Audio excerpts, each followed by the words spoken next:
I heard two different words. There's a little bit of difference between those. One was pre-approval and one was pre-qualified. Yes. What is the difference there, or is there a difference that borrowers need to know about? Yeah, no, that's really good.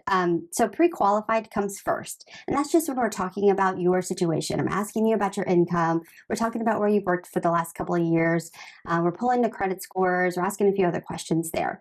And then if everything I hear sounds good, I pull your credit, and it's qualifying as well, then it's time to get pre-approved. And the difference is just the documentation that supports what you and I talked about. Great. So it sounds like a pre-approval is the next step in the process, and that's a little further down with the lender saying, if all goes well, you should be good to go. Yeah, you are who you say you are. You make what Okay. you said you Yeah. made. So pretty simple stuff. Awesome. Well, you mentioned that it's a good idea to take this pre-approval process, and you want to do it several months out prior to buying so that you have that time to change things if there's a problem with your credit report, or if the lender says, hey, we need to show maybe this a little bit, or maybe you can improve your score. How long is this pre-approval good for? Is it something that once I get it, it's good indefinitely, or does it last a certain amount of time? Do you have to re-up it, and what is the impact of doing that? Yeah, no, it's a great question that I would get often.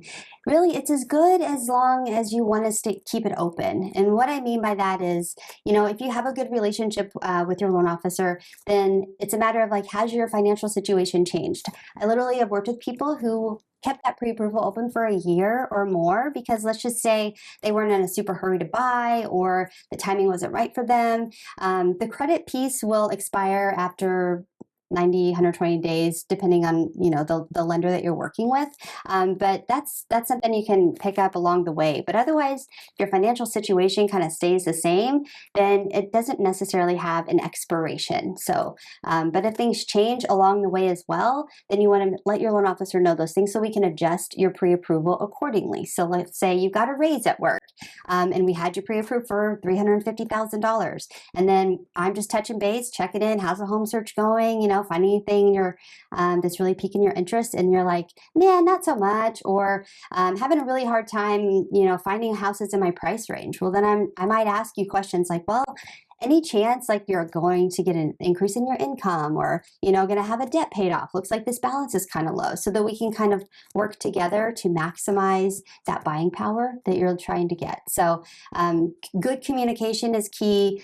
And then just not thinking like, oh man, don't feel rushed, but also be ready. What that does for you is just makes you ready and confident when you're going out into the housing market to show buyers, or excuse me, sellers, that you are a confident buyer with the means to actually buy the home that they're selling.